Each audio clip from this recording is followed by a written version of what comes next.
ever had one of those ornamental scales in your house? You know those old scales with the weights and that kind of thing, right?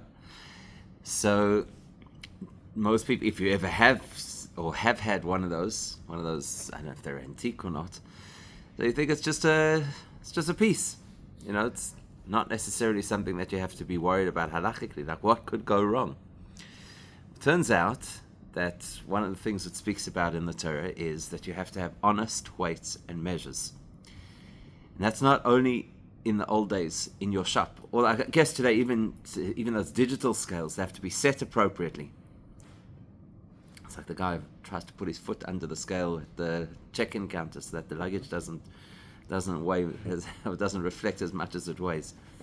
So that's the interesting thing, is that the halacha is not only that if you're doing business using scales, that you have to make sure the weights are accurate weights, or any other measuring unit that you use. If it's for length, let's say you're selling fabric and you sell it by length or something, that you have to make sure that all your measuring is absolutely halachically or absolutely scientifically accurate. But the law is that even just to have one of these things in your possession, even if it's just for decorative purposes, halachically, it's not okay if they're not accurate. Which is fascinating, because it doesn't really seem to have a logical reason. I mean, if I'm not planning to use it, what's the big deal? So that's really what we're going to be examining, is the nature of this unusual aspect of this law. The law of honest weights and measures makes sense. The law of honest weights and measures, where they're not going to be used for weights and measures, doesn't make sense. So we have to try and unpack that. So to unpack this, where's a good place to start if you want to understand an issue of Jewish law? The Rambam, exactly. So we're going to have a look at what the Rambam has to say about this mitzvah of honest weights and measures. I just want to point out that the Rambam is going to tell us two sides of the story. On the one hand, there is a positive mitzvah to have honest weights and measures, and on the other hand, there's a prohibition against having inaccurate weights and measures. Okay? So it's a twofold mitzvah, which is quite interesting in its own right. Here's what the Rambam says. You ready for this? Any person who denies the mitzvah of honest weights and measures, it is as if they denied the exodus from Egypt. It's quite something, right? And anybody who accepts the requirement to have honest weights and measures, that is an indication that they believe or they acknowledge the truth of the story of the Exodus from Egypt. And then he says the reason is because the Exodus from Egypt is the beginning of all of the instructions of the Torah, which makes a lot of sense, because obviously until the Jews left Egypt, there wasn't a nation to be given the laws of the Torah. So you can understand why he says that the Exodus from Egypt is the beginning of all of the instructions around what it is to be Jewish, around the Torah mitzvahs. But I could see straight away from your response, from your reaction, that it's quite a surprise. Out of all of the mitzvahs that we have, it's quite a surprise that this one should be seen in such a severe light. That if you deny this mitzvah, it's like you reject the whole concept of the Exodus from Egypt. It seems unusual. And it's exactly for that reason why the commentaries all delve into this and want to understand what's the link between honest weights and measures and the story of the Exodus. Because you could probably think of many other things that it could be related to, or many other mitzvahs that would possibly relate better to the idea of Exodus. For example, just off the top of your head, could you think of any mitzvah that you'd say, well, if a person follows this mitzvah, that's evidence that they believe in the story of the Exodus, besides the obvious, which is Pesach, right? But can you think of any other mitzvah that possibly would be a proof of whether or not we believe in the story of the Exodus? Nothing comes to mind? I also think you need to understand the relevance of the actual mitzvah. Okay, fair enough. But first, let's just examine this question. Can you think of another mitzvah, or maybe more than one mitzvah, that it would have made a lot of sense if you said, now this mitzvah is an illustration of whether you believe in the Exodus or not? So I would have thought that any mitzvah associated with slavery. because we do have mitzvahs of slavery, right? In those days, there was a slave trade, and the Torah had mitzvahs about how you're supposed to deal with the concept of a slave. If you can have a slave, if you can't have a slave, if you have a slave, how do you treat the slave, which was absolutely radically different from how the rest of the world treated people who were their slaves. So you'd imagine that any law associated with slavery would say, if you follow this law, then you obviously believe in the Exodus from Egypt, because then you obviously believe in our story of what it was like to be slaves. Or potentially you could say, because the Torah does make a thing about this, you could say that the mitzvahs we have about how to treat people who join the Jewish community from the outside, in other words, people who convert to Judaism. So we're told that you have to treat them with a lot of dignity and a lot of sensitivity, because you know what it was like to be strangers in a foreign land. So if you do that, maybe that's an indication that you believe in the story of the Exodus. Or here's another example, that let's say a person had a slave, and comes the time to release the slave, which was something discussed in Halacha. That definitely aligns with the story of the Exodus, because here you're freeing a person, so surely that illustrates that you believe in the concept of that Hashem freed us. And I'm sure you could find some others as well, but those seem to be the most obvious. And yet, the Rambam picks this specific mitzvah, weights and measures, and he says, this mitzvah is the litmus test of whether or not you truly believe the story of the Exodus from Egypt. And everybody's asking themselves, why? What's the connection between honest weights and measures and the Exodus from Egypt? Okay? It's a pretty good question. It's a pretty obvious question. Okay. So, for a start, we're going to look at two suggestions made by various commentators, and then we'll see if those suggestions talk to us or not. The first suggestion is this. How's anybody going to know if your weights are accurate or not? Was there some kind of a forensic audit that people used to do? Did they have a special unit of the police that used to come around and weigh your weights or measure your measurements? No such thing, right? So how does anybody know if your weights and measures are accurate, if your scales are accurate? How does anybody know? Based on whether you're a trustworthy person. So it's a bit of guesswork, right? So at the end of the day, most of the time, the only person who knows is you. In other words, it's one of those private mitzvahs. And there are other private mitzvahs, not the only one. But this would be one of those mitzvahs which potentially could affect somebody else, because if you're ripping them off with just a slight variation on your scale, that could accumulate to a fair amount of fraud. So one commentary wants to suggest that that's the issue here. The issue is because this is something nobody else would know about, and it's purely your integrity behind closed doors, effectively. So if you think that it's okay to have weights and measures that are not accurate, you're essentially saying, I don't believe that Hashem knows what goes on in private. Okay? So the suggestion then is that this is the reason why it's a reminder of the Exodus from Egypt, because the story of the Exodus from Egypt is that Hashem knows exactly what's going on, and there is a plan, and at the appropriate time Hashem intervenes in order to change things, like, for example, to take the Jewish people out of slavery. And so that's the link. That's the link. Okay? Because it's a reminder of, or it's a test of, whether or not we believe that Hashem is conscious of what's going on in our private lives. That's one suggestion. And it can also have something to do with the way you treat other people. Okay, good point, and hold that thought. Okay? So that's number one. The second explanation that is offered is because you look at the Rambam's language, and he talks about the fact that the Exodus from Egypt is the beginning of the whole process of Judaism. So therefore, there are mitzvahs that are a result of the Exodus from Egypt, because it was the beginning of the process. This is one of those mitzvahs. And therefore, if you don't do this mitzvah, you're effectively rejecting the concept of the Exodus. Okay, so those are the two classic explanations that are given. And I'm curious to hear your thoughts about each of those explanations. Does it talk to you? Does it capture the essence of what's going on over here? Does it make sense? You say no. Why not? I cannot see what weights have got to do with Egypt. Exactly. What have weights got to do with the Exodus from Egypt? Sorry. These are fairly generic answers, actually, if you think about it. Or at least they sound like they're fairly generic, right? What's it got to do with the Exodus from Egypt? In other words, I mean, they weren't even traders in Egypt; they were slaves. exactly. The whole experience of doing trade and having to rely on weights and measures was not part of their experience in Egypt, and I go so far as to say, nor was it part of their experience for 40 years in the desert, because who exactly were they?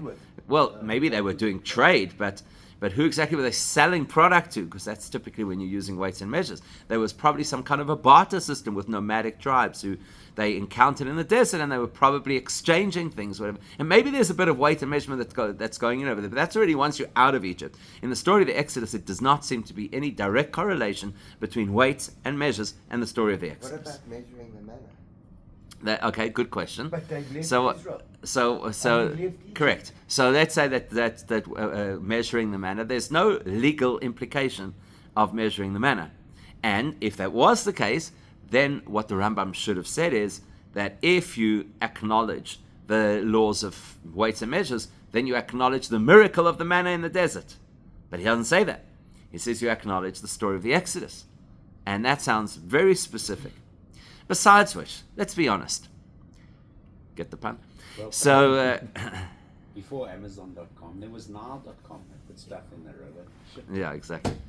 So, in any event, so what happens? Sorry, not what happens.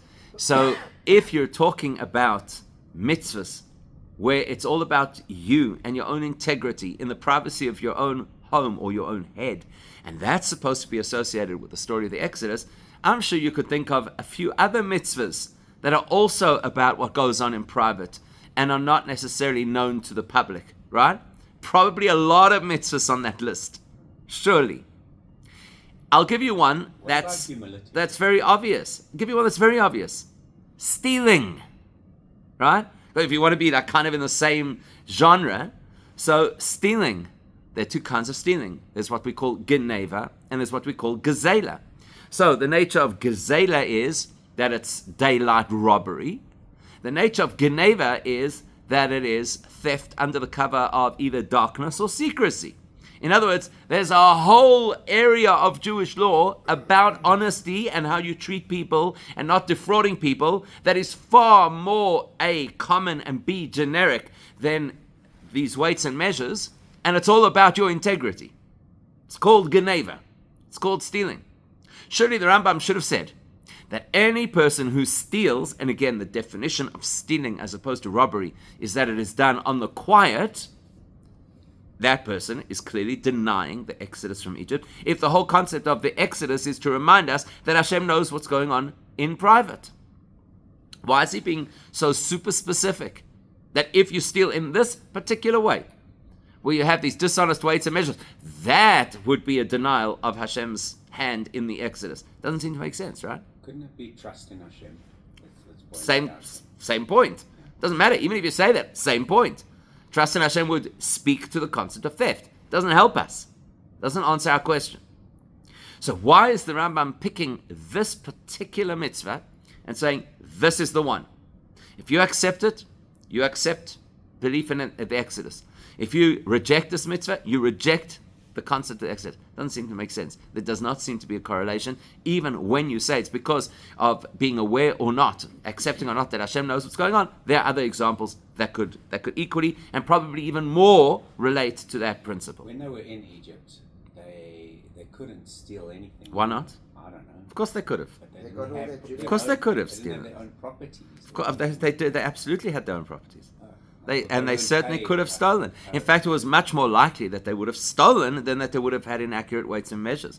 So if anything, the story of stealing seems to be better as an example of something which reminds us of the Exodus than the story of weights and measures. And to Dave's point, the fact is that they were told they had to take the gold and silver and jewelry, etc., from the Egyptians when it was time to leave. So stealing actually would be directly related to the story of the Exodus, and there would be this issue of a behavior that is quiet or behind closed doors or anonymous or whatever the case is. So there you go.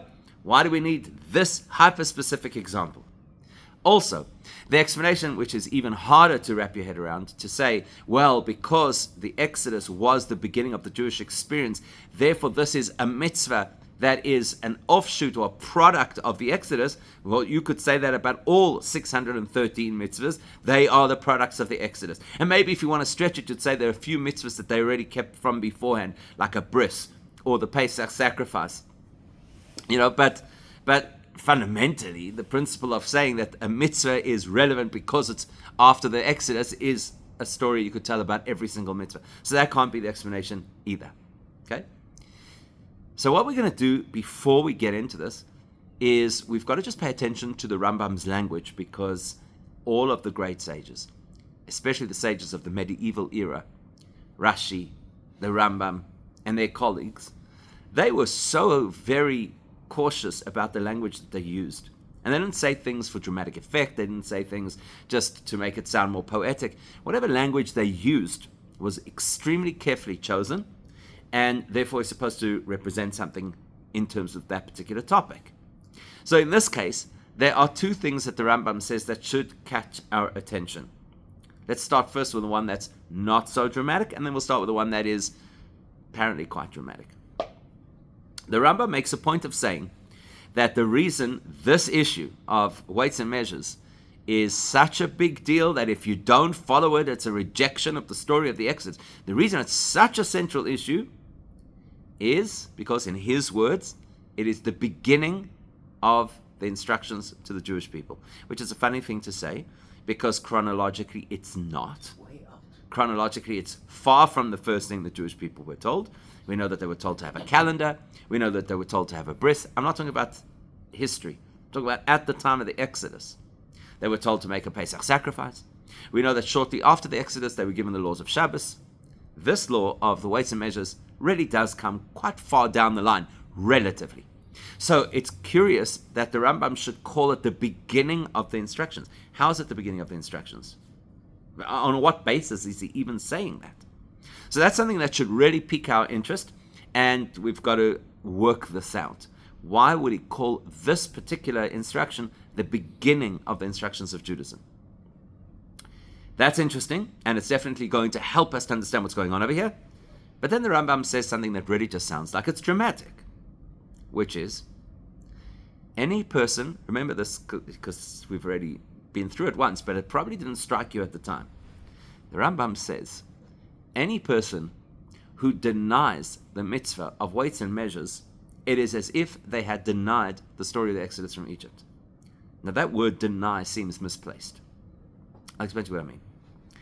Let's say that you're having a rough day and your normal resilience is not functioning as well as it should. So you'll end up doing something that you shouldn't do. Okay? Whatever that thing might be. So for one person, it could be that they eat something they weren't supposed to eat because it's not kosher. For another person, it could be that they speak badly about somebody else, lashon hara. For another person, it might be that they just skip davening that day. Whatever the case is. Would you say that that person now denies that mitzvah? No. Of course not. Let's take it even a step further. Let's say you got somebody who is not Shabbos observant. That's it. For whatever reason. They live too far from the shul. They have habits that they've kept their whole life and they didn't grow up keeping Shabbos, whatever the case is. Does that automatically mean that they deny the mitzvah of Shabbos? No. I acknowledge that there's such a thing as Shabbos. I acknowledge that there's a way that you're supposed to keep Shabbos. And for whatever reason it is, I'm not doing it at this point.